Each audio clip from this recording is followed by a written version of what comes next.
Le premier conseil des ministres du gouvernement Tiba s'est tenu en sa séance ordinaire ce mercredi 20 janvier 2016 au palais de Kosiam. Ce conseil se tient 5 jours après les attentats terroristes qui ont endeuillé la nation burkinabé toute entière. Et comme il fallait s'y attendre, le point de l'attaque et l'assaut final donné par les forces de sécurité se sont invités au débat. Ce qui s'est passé ici, notamment dans le cadre de l'intervention, a été fait par les forces de défense nationale du Burkina Faso.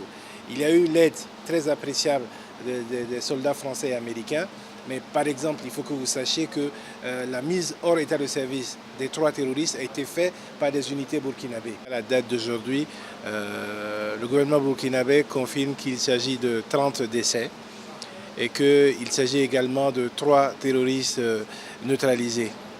Alors, tous les autres éléments qui sont annoncés par voie de presse ne correspondent pas à ce dont il s'agit exactement pour l'instant à notre niveau. Dans l'optique de prévenir d'éventuelles attaques de ce genre, de nombreuses mesures sont prises au cours de ce rendez-vous du gouvernement avec le président du Faso. Côté sécuritaire, il y a des mesures qui sont prises. Et le président, son Excellence Mac Roch Christian Kaboré, a insisté pour qu'effectivement, sur les questions sécuritaires, un certain nombre d'éléments soient renforcés. Il s'agit bien sûr du contrôle à l'intérieur des villes de Ouagadougou et de Bodjulasso, du contrôle au niveau des hôtels de la place. Il s'agit également du contrôle accru au niveau des frontières.